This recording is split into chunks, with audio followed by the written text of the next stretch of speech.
478. Try and get the camera. Bit better.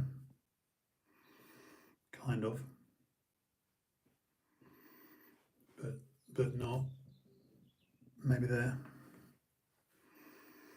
Okay, let's just try this on Instagram as well. Get this thing closer.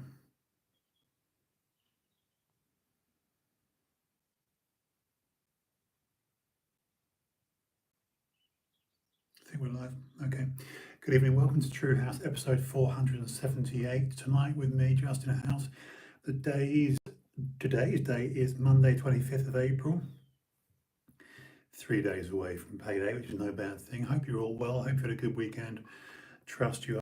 Okay, I'm going to do a little bit of before I dive into tonight's topic, which is why basic training should be advanced training and why we learned on day one.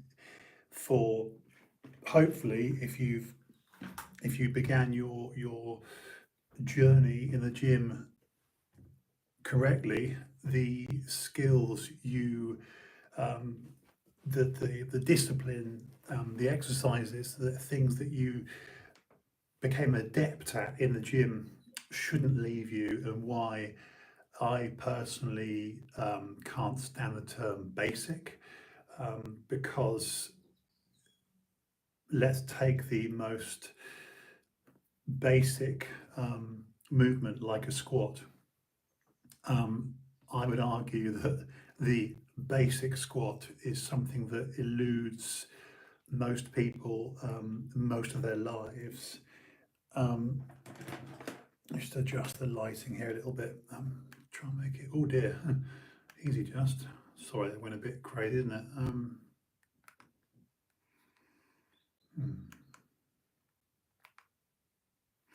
Okay.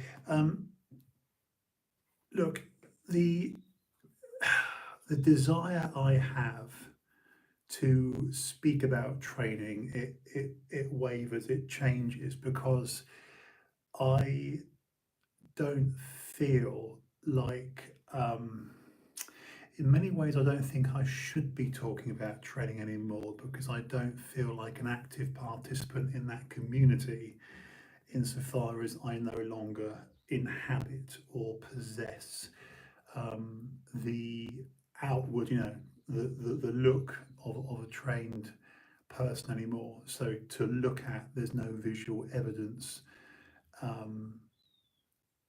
externally. There's no reason you would believe. When you see people that have a great external look, and you immediately form a quick assessment, an opinion on someone based on their physical attributes. We all do this, at a subconscious level.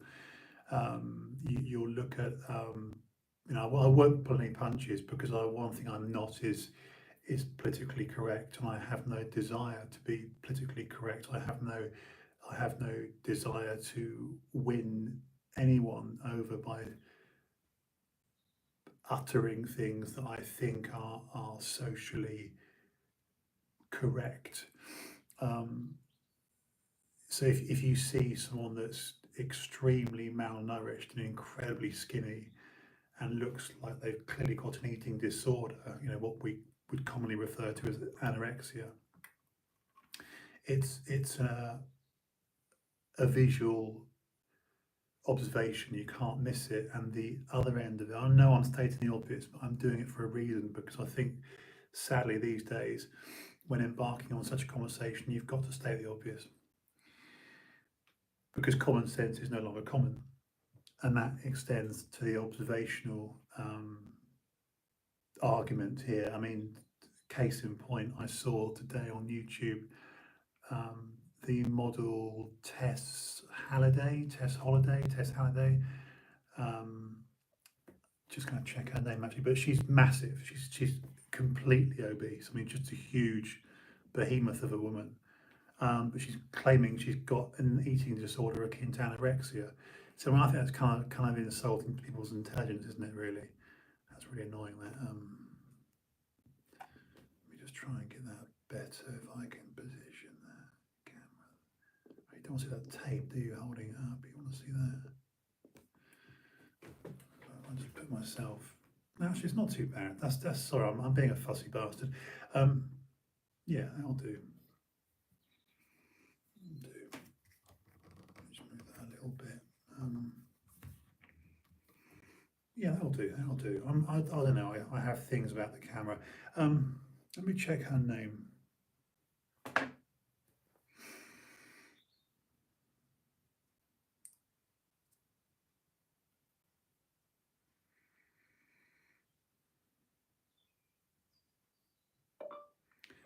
Tess Halliday. According to Wikipedia, Ryan Megan Hoven, known professionally as Tess Holliday, Holiday. formerly known as Tess Munster, is an American plus-size model, blogger, and makeup artist. So this woman, who's frankly vast, she's claiming, I've never been really struggling with body image in a way I've never experienced. I've been really, sorry, my bad. So Tess Holliday, I mean, facially, this is a good looking woman, but she's an absolute behemoth that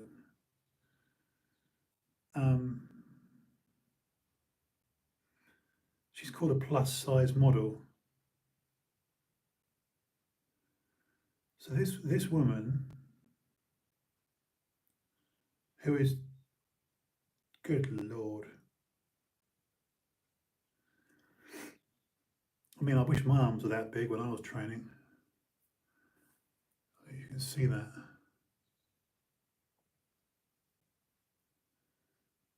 Yeah. Let me just move the mic, show Insta. So that actual Leviathan is claiming, there you go. Good Lord, how did she get her quads that massive? The spillover is impressive. Let me just show YouTube and Insta.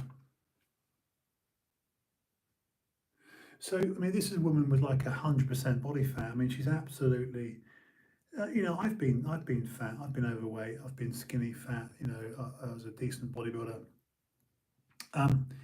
So I'll just spend a little bit of time talking about this before I dive into why basic training should stay with us forever, really. We're living in absurdist times, and I feel almost a sense of duty or responsibility to, and again, probably 10, 15 years ago, there would be no need for me to say this, but I almost feel that if anyone's going to watch this video, and I'm fully aware that not many people will, it's kind of insulting to people's intelligence that I've got to actually say this. So I know I'm sort of giving a caveat, you know. When you've got people that vast, and that's the language I have to use. She's a vast human. I'm not going, oh, you fat bitch. You know, I'm not being cruel. I'm just very matter of factly saying, you're a massive human. You're a vast human. It's just like someone would factually, objectively say, look, Justin, you know, you're bald. You know, you don't have hair, and you're 50, and you've lost your looks. You know, you're not the hair full 28, 30-year-old I used to be, right? So I wouldn't ever contest that. I wouldn't argue that. But what you're seeing now in the media, this is pushed by the media, is a level of absurdity, so much so that I think it's almost like a parody. I mean, I personally liken this to Mr. Creosote in The Meaning of Life, Monty Python's, you know, fuck off, I'm stuffed, you know, oh, Mr. Creosote, one more wafer thin mint, you know, and it explodes. So you've got hugely overweight people like this who are claiming that they've got, you know, that she's actually saying with a straight face that she's under eating, and only, you know, she skips meals all day only to have one meal at at night. I mean, what do you want to call that? Intermittent anorexia. I mean, I don't, again, it's we are living in altered states, a universe that's been literally inverted. So my reason for the preamble is because I feel it's sadly necessary to just point out that's the entry level of conversation that shouldn't be my opinion. It should be I am a simple, singular voice stating observational, objective, provable, measurable truth. This is why I personally am very excited about the notion of Elon Musk running shit at Twitter. We are, and you don't need me to tell you this, you've only got to go online.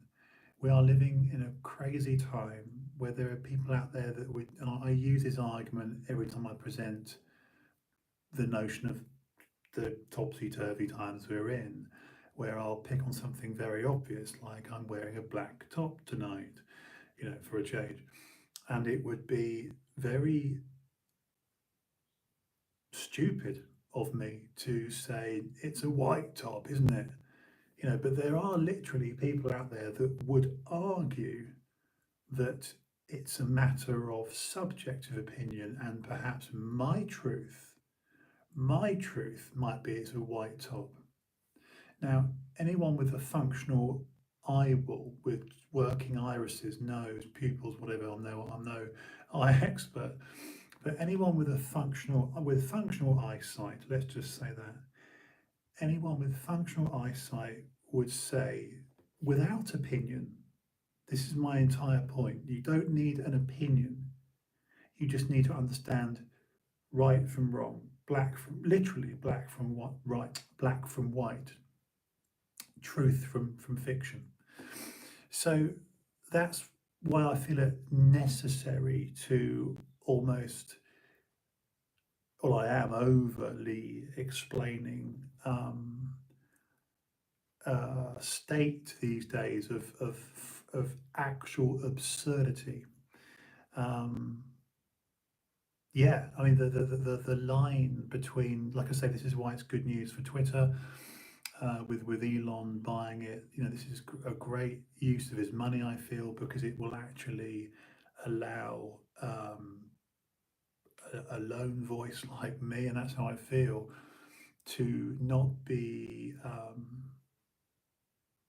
brigaded, dogpiled around that. Because that's the thing.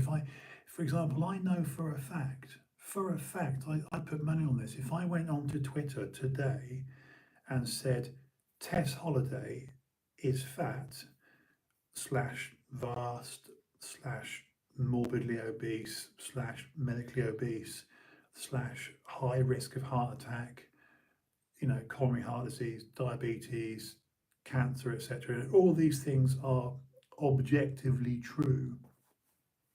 I would be hammered. I would be hammered for hate speech, etc. So this is, again, it's why I feel the sad need to give such a lengthy explanatory intro into some very basic things. So if I step off this conversation of frankly, it's chaos, isn't it? It doesn't fit in my brain. I don't know how you guys feel, but I can't, I never thought in my lifetime we as a society would be having conversations quite as mad as this, where there's a genuine percentage of society that would argue that this is not a black top. They would argue that Tess Holiday is thin. Do you know what I mean? That's the cuckoo clown world we're in. So when we're looking at something in the gym, like a squat, because a squat is something that develops your body literally from head to toe. Many people, many adults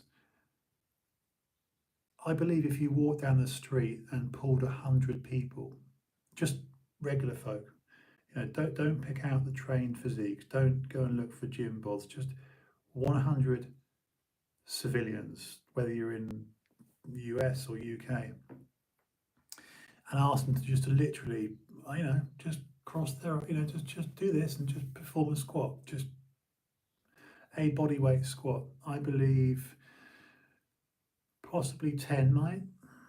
I reckon about 80 to 90% would fail. And I'm talking about in terms of instructional, what I call a baby squat, where your heels don't leave the floor, the foot in its entirety remains in contact with the ground. So you're not raising your heels, you're not shortening your Achilles tendon. The contact patch, when you're pushing downwards to push your body this way, you must push down, obviously. The foot stays in contact with the ground. The hip certainly wants to be mechanically at a point where your thigh, again, I'm going to really try and be basic here, where your thigh is what we call parallel to the floor. So, or ideally a baby squat where the back of your leg, your hamstring, is sort of laying on its own calf. In other words, arse to grass or arse to Achilles, good deep squat, whatever. So at least parallel with feet in contact and, again, nice, decent posture, chin up, eyes ahead, your back is arched, it's concave, not convex, etc., etc. All the basic points that anyone that's spent 5 minutes in the gym performing a bodyweight squat would know, all the hallmarks, visually of spotting a decent squat. Not the letter R, I believe probably 80 to 90% of people couldn't do that I have described, in that way, which is frankly, again, it's a correct squat. So you could argue the mechanics of a squat are simple, they're basic. You're looking at several joints, you're really looking at the hip, the knee, the ankle, you can argue the spine, but fundamentally it's a triple joint thing going on. It's a concertina, if you will. It's your sort of pelvis and your arse goes back this way as the as you descend, and then the ascension, pun intended, ass. You're driving with your thighs, you're driving with your arse. I'm going to deliberately use basic language here. You're not getting knocking, wobbling knees. Again, if you want to see a decent squat, watch a baby. And as we get older, sadly, we become less adept at doing these things. So when a 20-something-year-old walks into the gym, or doesn't have to be the gym, just anywhere, out in a field, wherever, and wants to perform a squat, which again, I pick the squat as just being something humans do.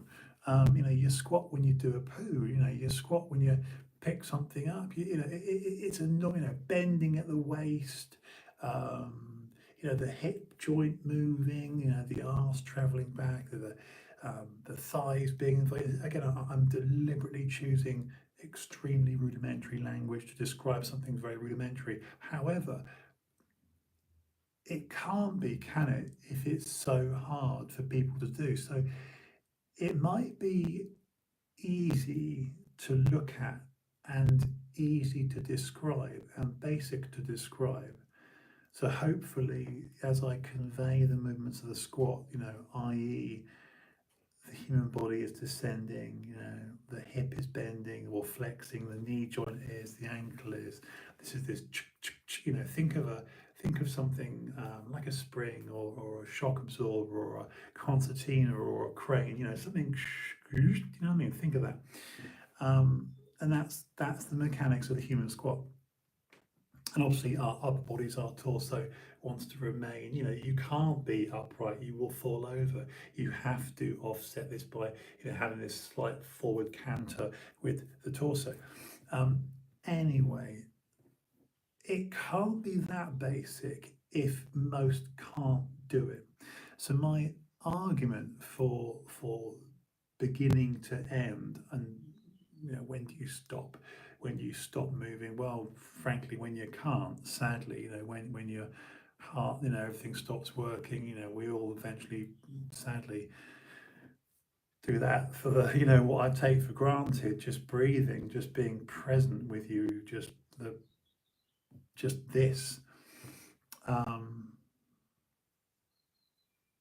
I don't know. Look, I'm fully aware I've got too much time on my hands these days. I've been, um, there's so much of this time period that I feel is strange, insofar that I'm aware now that I've had 2 years away from a regular working environment. Um, I'm aware that I am all day, every day with myself and only myself. I never figured I'd be at this point at 50, which is just, a single fella. Um, it's weird. It's weird, and I know. Look, guys. I'm the first one to bring into question my mental clarity, sanity, stability. Well, I don't think I've lost the plot. I just think I've probably become socially a little bit insular, a little bit too much of a hermit.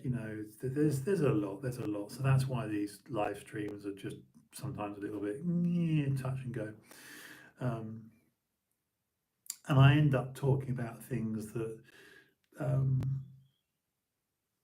it's a tough one, really. I'd like some advice on it because, excuse me, I end up talking about things that I want to talk about, but there's often things that I feel I should be talking about.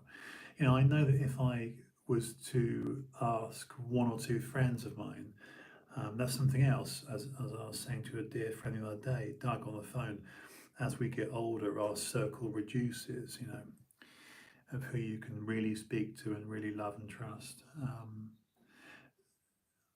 You know, we are living in a very odd time, I feel, a very odd time. I can see why people feel rudderless. I can see why people feel a little bit too far out to sea.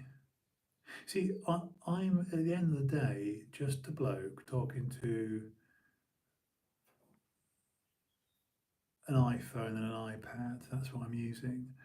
Um, if I said to my friend Tom, who's a dear friend that I have a lot of respect for, what do you think I should be talking about? He'd probably say, and has said in the past, well, Justin, your background, your career was in bodybuilding, and people like to hear anecdotes from my nearly 3 decades in bodybuilding.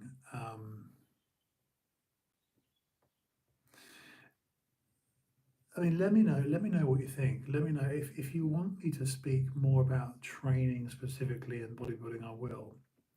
Because my vault of memories isn't going away. It's all still there. But I found myself politically looking at things, and again, I just don't like that word. But there's politics in everything, isn't there? Um, there's politics in bodybuilding, for goodness sake. Um, having different tribes, different camps. Um, Look, there would be people out there tonight that would argue with what I've said. They'd say, actually, I don't agree with what Justin said about why the knowledge we acquire in our first week of joining a gym, i.e., I learned to squat, I learned to deadlift, I learned to row, to bench, to press, the basic things, right? What we call compound multi-joint movements. Um, these I feel should be performed forever. I think it's a colossal mistake to shelve these things, to bin them. Try and do a press up. Try. Look, I'll go so far as to say, like I say, I think most people couldn't perform like simple a press up, a squat, touch your toes, etc. Those sort of basic things. Um, I believe people would struggle and do struggle. They'd actually fail. Um, I've become less in condition, less in shape now than I was pre-COVID. Um, well, no, that's not entirely true. I've lost body weight and I've lost size, and hopefully will live longer and be healthier. But am I? I don't know. I don't know. Probably a bad avenue to go down. Don't want to make it me. I just want to say, look, we are. When we've got people like Tess Holliday walking around saying I'm thin, literally again arguing reality, um, and then a simpleton like me will say, well, you know, guess what works? Movement, movement, and plenty of it. And if like some of the things I'll say today is exactly the same as what I used to say when I was teaching on a full-time basis. For example, it's a deviation from the default setting of being a human. So think of what we are anatomically, physiology, just the flesh and blood kind of meat stick, whatever you want to call us, right? Skeleton with some meat. I don't know what meat puppet, whatever thing you want to label us as, and then ask yourself, how normal is it for this person to just be, just to sit, to not move, to not, and then to overeat. So to overindulge in energy ingestion. Just ask yourself this. Again, there's certain things that I think are beyond common sense. They're so obvious. They're so patently obvious. They shouldn't be up for discussion or debate. They shouldn't be points of contention. There's certain truths that aren't subjective. They are objectively, universally blacktop true, right? Really, really clear things, such as you don't need, nor should you need, to do your homework. And if I say to anyone, guess what? If you sit still, if you're sedentary and you're not moving your body, because our bodies are designed for movement, and in addition to that, you're swallowing too much stuff. I mean, again, I purposely go to baby words, so there can be no doubt. There's no word salad semantics from me. Really basic language will leave my mouth for a reason. So imagine you're sat in your office or car or kitchen and you just don't move. And you're doing a 12-hour day or a 10-hour day or, God forbid, a 16, 18-hour day, whatever you do, right? And you don't drink enough water, so your body's not performing well then, because we need plenty of water. And you're overeating bad energy, bad things, high sugar, etc. Engineered, man-made, fabricated foods, just shite. And you don't move. So you're going to become, again, I'm stating the painfully, patently obvious. You're going to become you know, overly useless. It's going to sound cruel, but it's necessary to say it. You're going to become fat and weak. Or you could just obey what your body wants to do. Even if, look, when I'm writing, I do stuff, whether I'm on the terror core here or just doing a squat, or I get on the bike or I walk in a car park, I do some squats, some stretches, some just weird, just keep, and I've got a long way to go to get any semblance back of how I used to be. Um, it's a very strange time we're in. It's a very strange time where a guy with my knowledge and experience, and that's not arrogance, that's just simple truth. My knowledge and experience has to rethink almost quite carefully about what I say. And I think what I'm going to endeavour to do now more on these live streams is to be more truthful and more upfront about everything, because I think for too long I've been eggshelling it. For too long I've been erring on the side of caution. I don't want to do it to be, oh, Justin's trying to be outrageous now. Justin's trying to be, kind of um, an edge lord, as they say, right? No, I just think, you know, telling the truth shouldn't be a rebellious, outrageous act.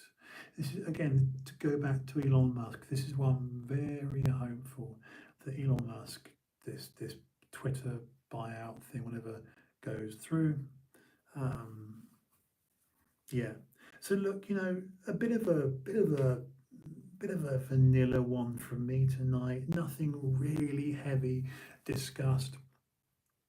But I know I could be, again, just think on what I've said. Please consider that a so-called basic thing in the gym should never leave your arsenal. It should never leave your repertoire of exercises. Why? Because it is as hard on week one as it will be in 10 years' time. It's such a cliche, but my God, it's true. If you don't use it, you do lose it. Okay, if you don't use it, you lose it. My God, that's true. I struggle now to do a press up or three. Yeah, guys and girls, just think on about that.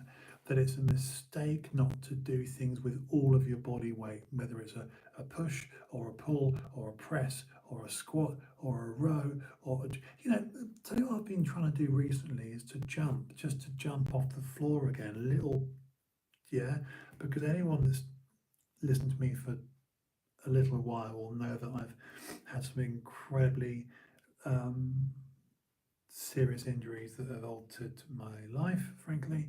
And that sounds very melodramatic, but it's just a simple truth.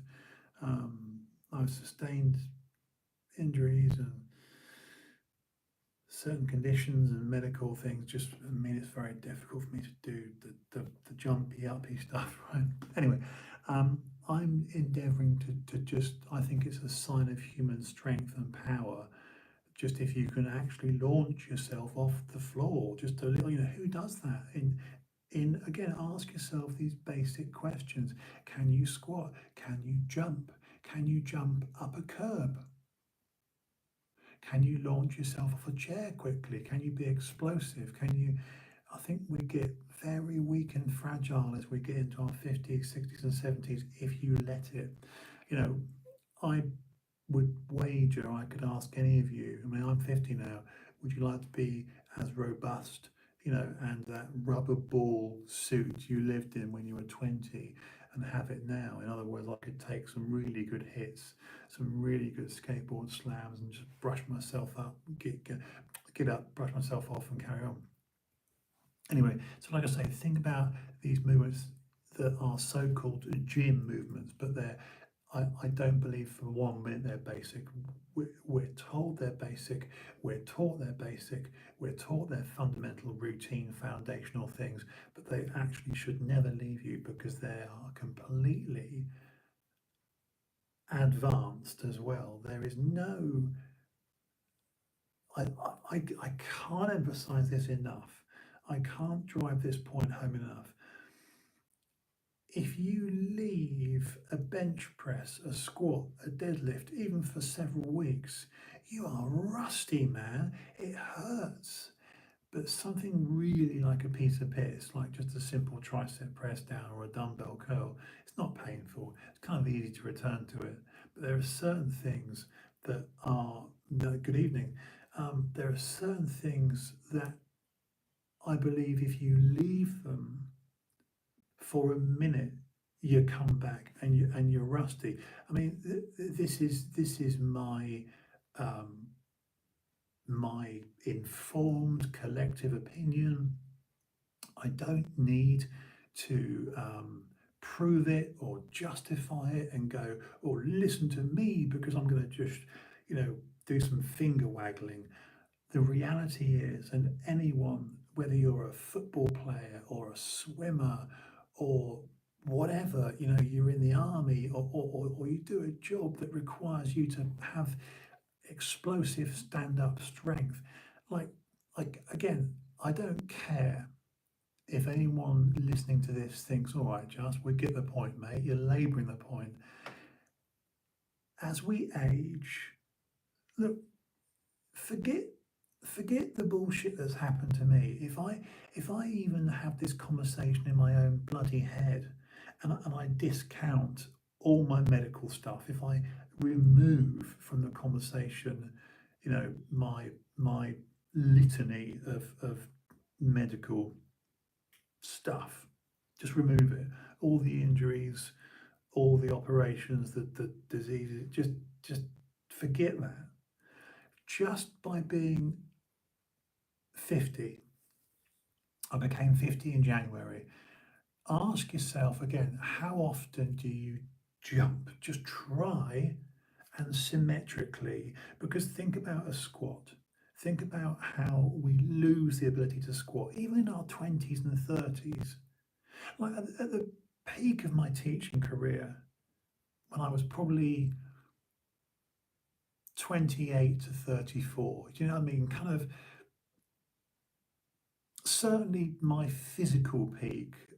Well, anyway, it doesn't matter because that's me saying, had things have been different, I would have been different. My point is,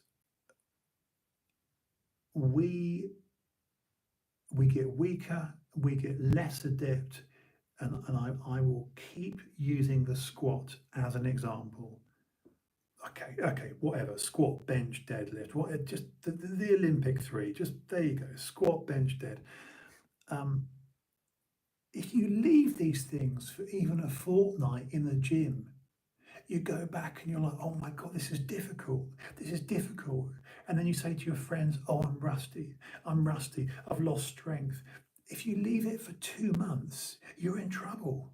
You know, I don't care if you're a 15-year-old, 16-year-old leaving school, and your thing was basketball or hockey or soccer or cricket or rugby or what.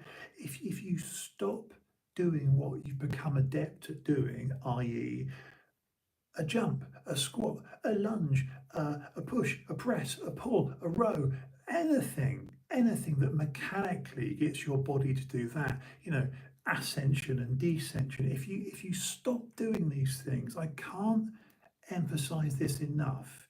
You become frail, you become weak, you become less robust. I mean, nowadays, like, again, I'm the first to admit I've got a plethora of medical issues, and it's common knowledge amongst anyone that knows me that I've had, 15, 16 years now, 16 years of life-altering medical challenges. All right, boring. But even now, when I just get up off the kitchen table, me way to Lewis, I I try little bunny hops in the kitchen. I'm boiling the kettle and I stand there and I just try to jump off the floor inches, right? Now, I used to be um, I'm not being arrogant, I used to be really, really good at street skating, skateboarding. That was my thing. I did it for years, like 10, 12 years, and I was a really good skateboarder. We're talking handrails and all that stuff and, big stuff, right? Um, anyway, so so street skating was my thing, and you know, if you go on YouTube or Instagram now or anywhere, just watch a good pro skater. Um, you know, people have got no idea how a resilient our bodies are, and b how if you back off and just let yourself become a bit soft and a bit, you know, like think of the last time you ran up. Here's the thing, guys. Here's the thing. You know, when you watch a movie, right? You'll get this. You'll watch a movie and you'll see a Tom Cruise or a Jack Bauer, right? Kiefer Sutherland, you know, they're running up a staircase, whatever, right? You know, our main hero is, or stunt double, whatever, is running up a staircase, two, three stairs at a time.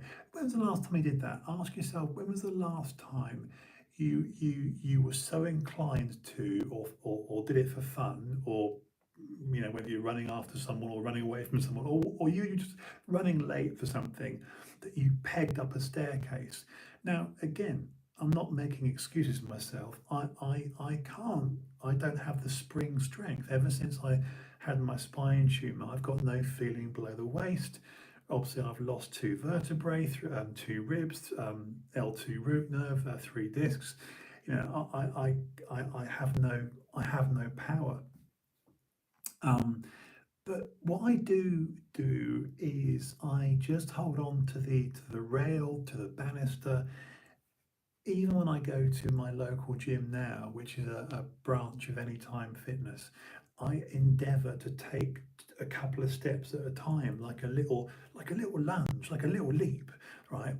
And it's hilarious because I don't have the horsepower to do it, but I try.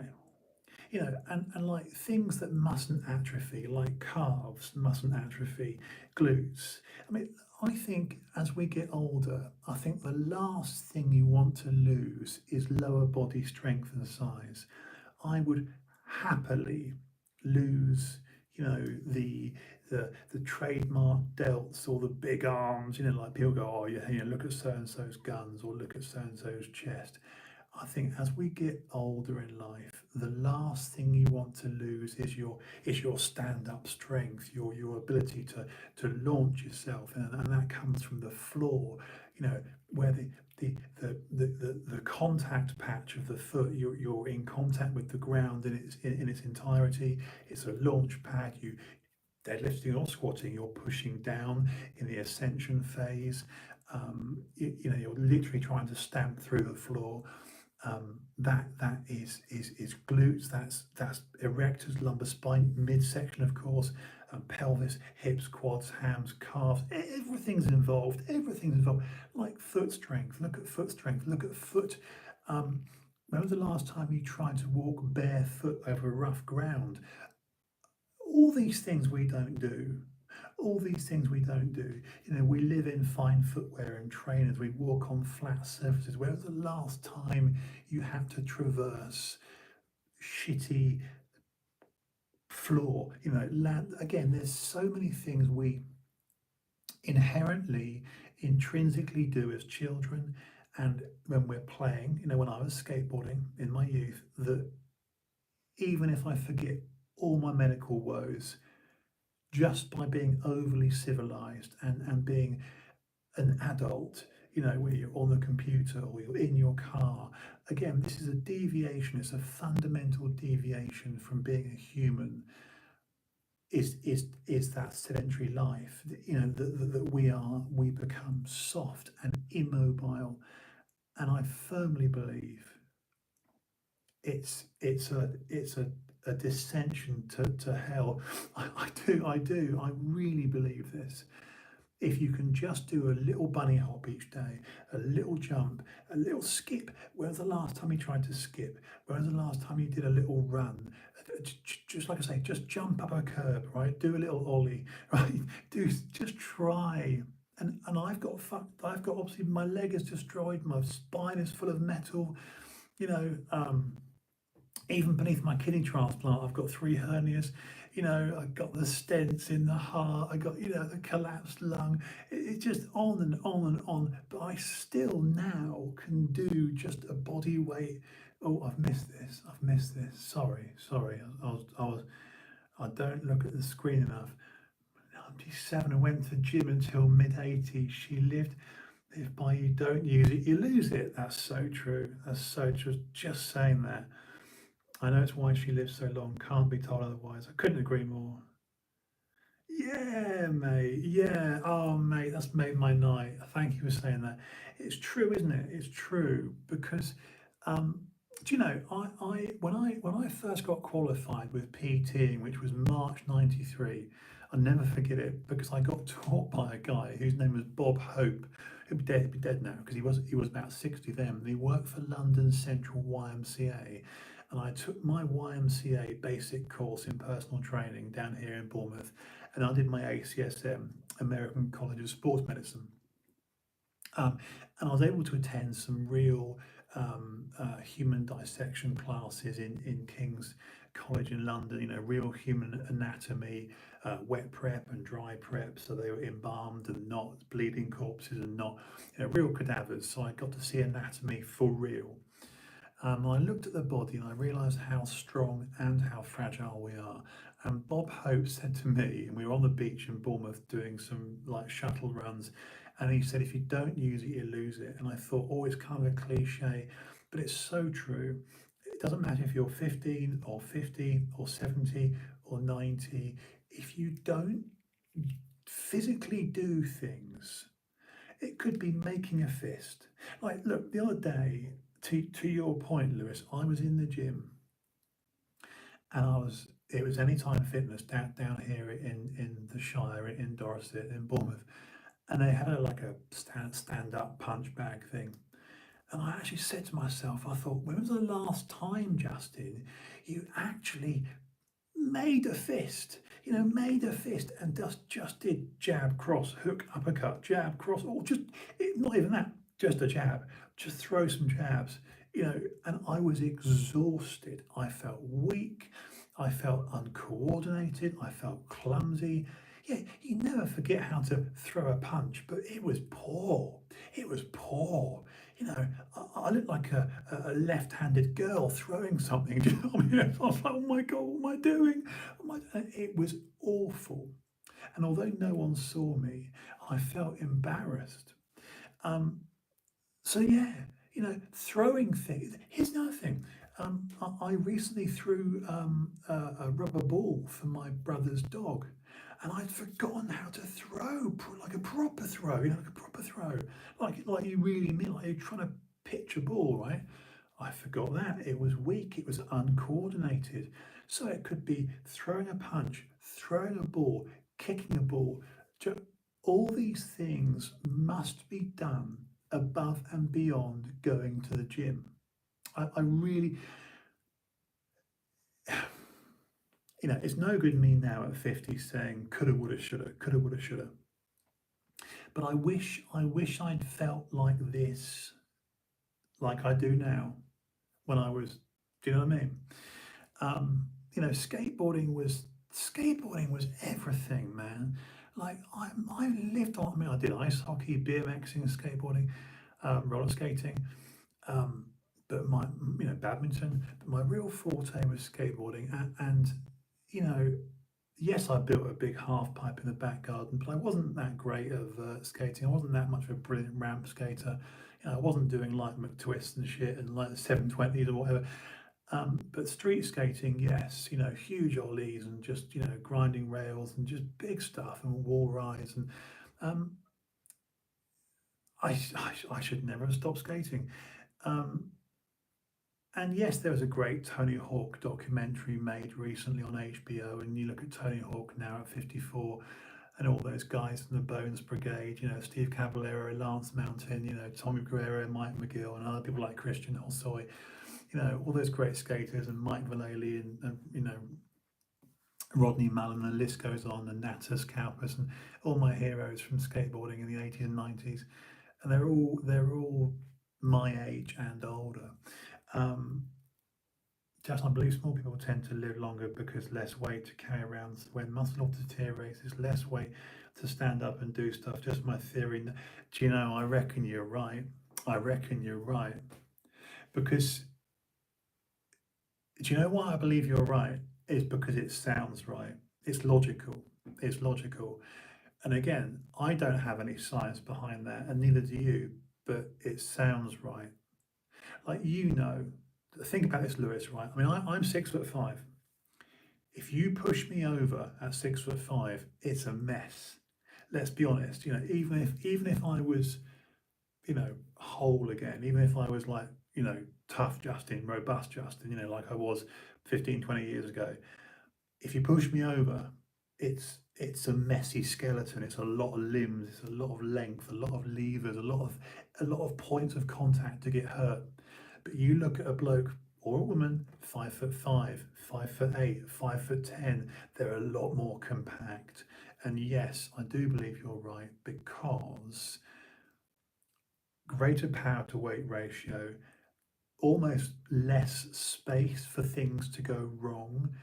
I'd be very curious to know mortality rates and life expectancy in sizes. Do you know what I mean? I think you made a very good point, Lewis, and I think you're probably right. Um, Again, I'm not qualified enough to go, oh, yes, I read this science paper on this, and you're absolutely right.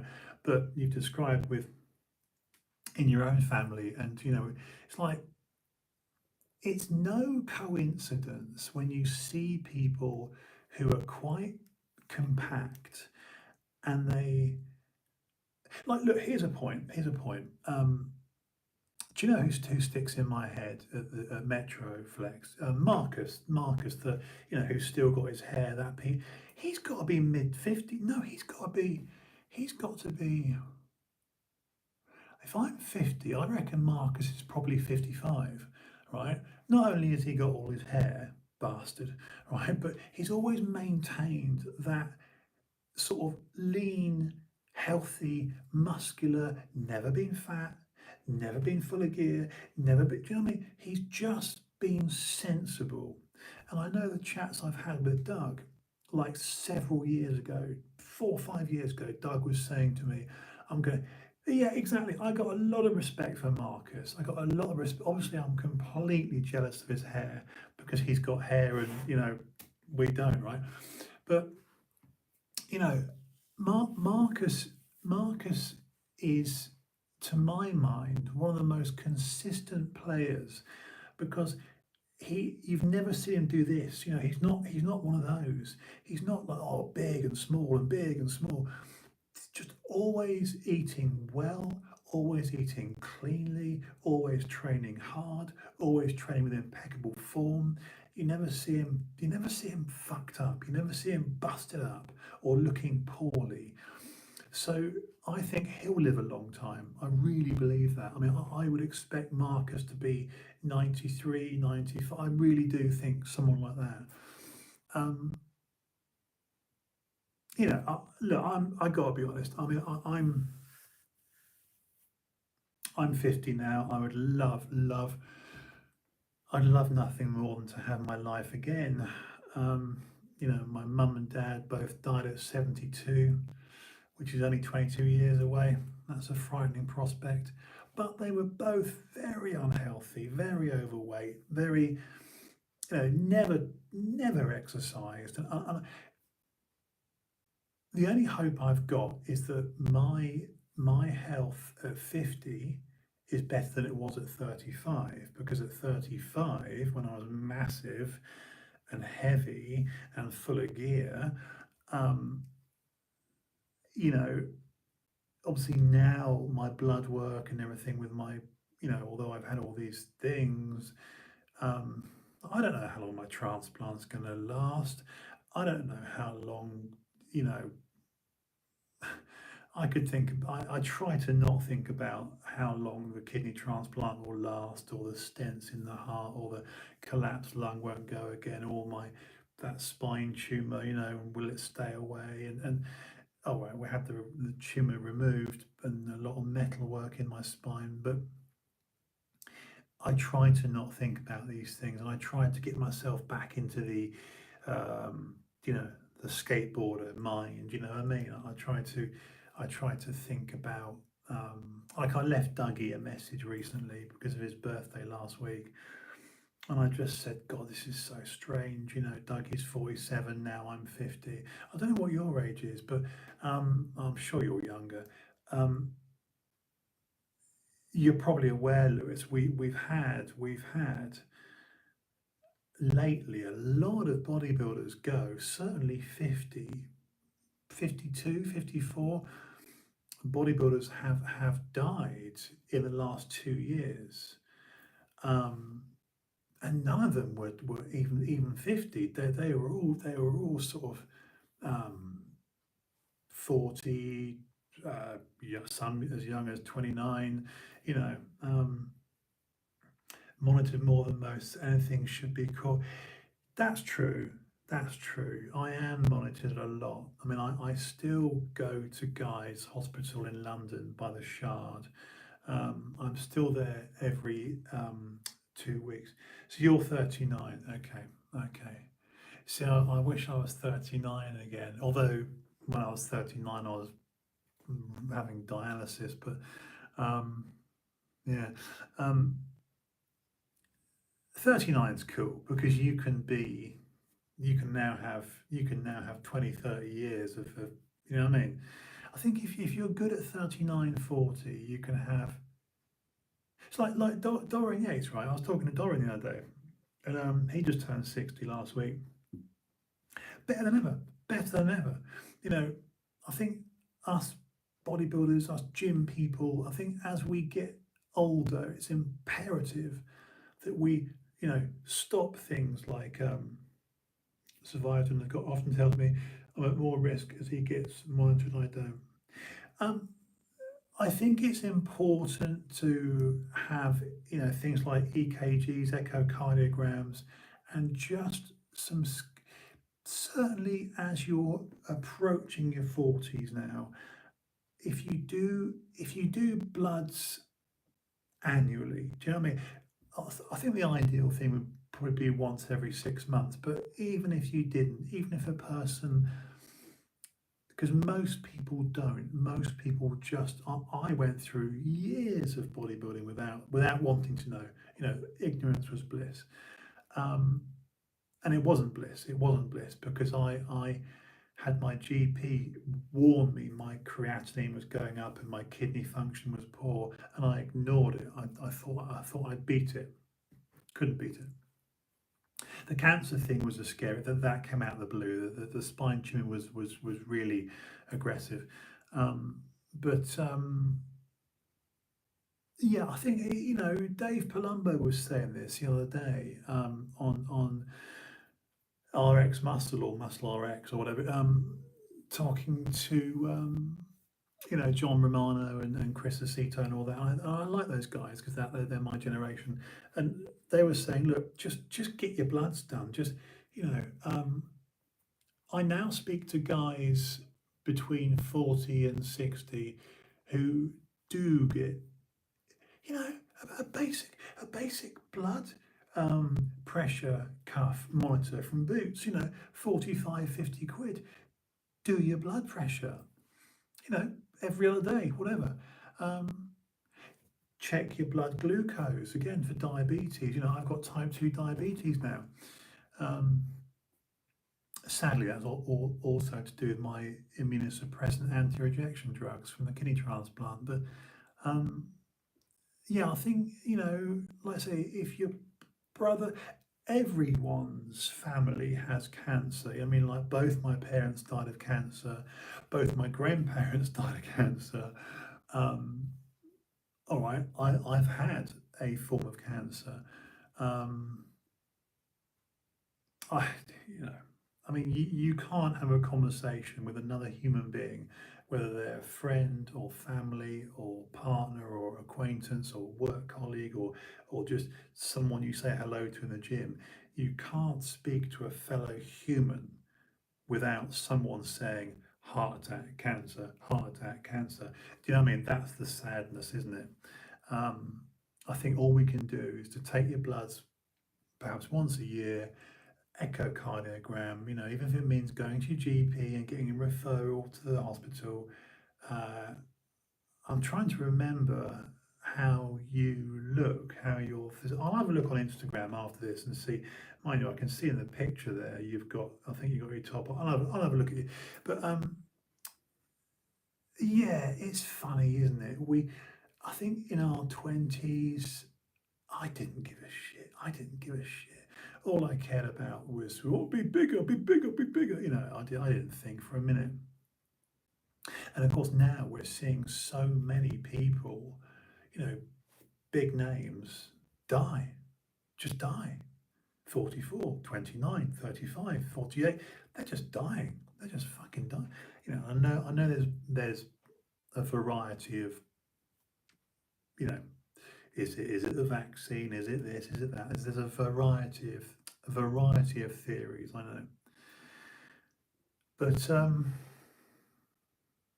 yeah, I think maintaining strength and what I call like jump up power. Do you know what I mean? Just that get up and go power. Um, yeah, it'll sound silly, but I now look at my body and think, can I jump out of a chair quickly? Can I, if I drop something, can I scoop it up quickly? Can I, like, I'm not being funny. This will sound really weird, but I I might soon try and fall over. I know it sounds really fucked up, but like I haven't actually taken a slam. I'm talking like a face plant for probably 20 years. Now, really think about this. Never big, always stayed athletic, really. More physiques at best than ever. DB. Uh, Not sure what DB is. More like physiques at best than ever. Not sure if that's bodybuilding or DB or DB. Don't know. I'm not quite sure what that last word. More like physique at best than ever. I don't know. Oh, but BB bodybuild. Oh, of course I can see it now. Sorry. Yeah, it was. That's better. Sorry, where it was on the screen, it was hitting where this mic is, and I couldn't quite see it. That's better. Um, yeah, I think I've had this conversation with Doug. If I could do it again, I'd not have. I would have just been. I'm not being funny. I looked good when I was natural. I looked good when I was about 17 stone, just 6'5", 17, 18 stone. Fine. That was fine. Do you know what I mean? I had all the legs and the delts going on, but I had to go. I had to go more. I had to go, and eat more food and more supplements and more gear and chase that madness, madness, madness, madness. So yeah, I mean, yeah, there's no point in me going, oh no, woe be me. I don't do that. There's no point in that. I don't denigrate bodybuilding because I had a good time. But I just think, like I say, it's nicer to have a physique that you can use. A physique where you can swim, you can jump, you can, not being weird, have sex with your girlfriend and not be a mess. Do you know what I mean? Fit into clothes that you buy in shops. Do you know what I mean? Go to all these things are actually really important. Um, there's a lot to be said for just having a decent physique, a muscular physique that's trim without being like, like a bodybuilder where all you can do is just about walk. And people go, oh yeah, have you seen so and so? He's massive, and that's your one trick pony. And again, don't get me wrong, I did that. I did that for years, didn't I? But for what? For what?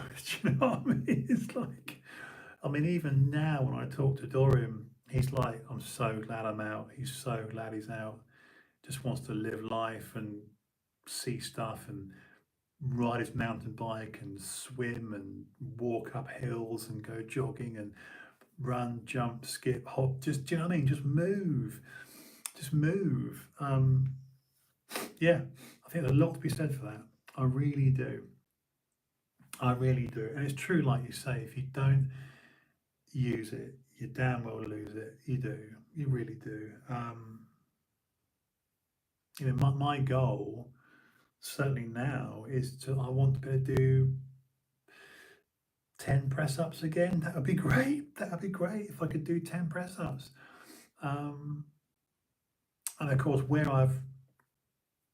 with the spine tumor, I've got no sensation below the waist. I can just about do a rep for my own body weight with a squat. So I'd like to be able to do, more body weight squats. So yeah, yeah. Um, Running on the sand. I've recently done some jogging on the sand, which is the first time in 15 years. Again, it's just there's so much to life that can happen if you play your cards right. Um, yes, yes, absolutely. So I feel that. I feel that. And do you know what? Every person that saw my photographs, they say that, male or female, they're like, yeah, just you're a big guy, man. You were like, but it wasn't pretty. I was 6'5". Well, I'm still 6'5", but it's like my physique as a bodybuilder compared to my physique when I was modeling. I actually prefer the modeling physique. I do. I do. And that was completely natural. That's the stupid thing. That was really on food. I remember before modeling shoots, I would have black coffee, jacket potato with beans and cheese, because the combination, believe it or not, of a jacket potato with baked beans and cheese and sometimes tuna, but often not tuna, but just the stodge and then the black coffee would make me vascular like a vasodilator as a stimulant, and the carbs would fill me out, so I'd be vascular, and the carbs would fill me out, and the fat in the cheese. I think it's got vitamins A, C, D, E, and K. I think it's got no, it's got B. It's got B. It's got B as well. I think it's got all the vitamins A, B, A to K. And I would go to London for modelling shoots, and I would literally have black coffee, jacket spud with cheese and beans, and then get undressed and look ready. Do you know what I mean? And that was it. That's all she wrote. I kept it so simple. I kept it so simple. I could manipulate my physique on a meal.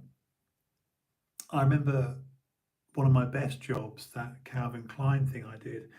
I remember the photographer saying to me, "Oh, you're a bit flat," and I was flat. And I went and had like 4 bits of pita bread with a couple of chicken breasts and a large sort of liter plastic thing of orange juice, and just went, because when you're natural, you change in minutes. So yeah, I should have just stayed like that really, because I was fine. I was fine.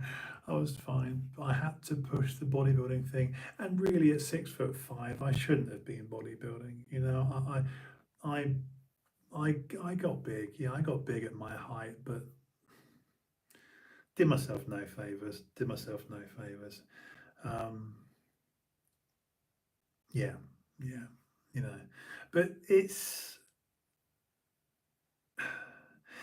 I I'm hopeful. I'm hopeful that I'll have a decent lifespan because I got sick 16 years ago when I was 34, and I've been unwell for these 16 years. Now I'm sort of getting better.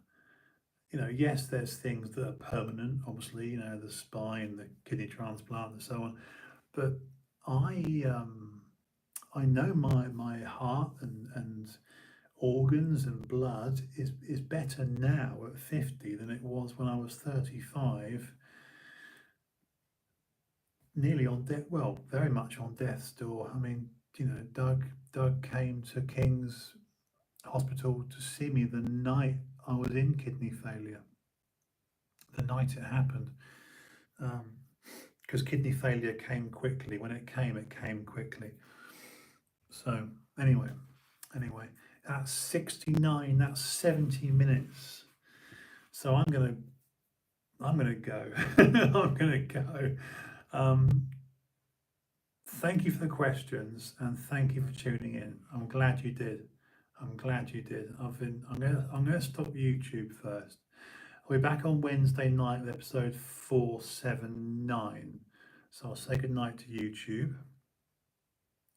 Like, subscribe, please, and all that.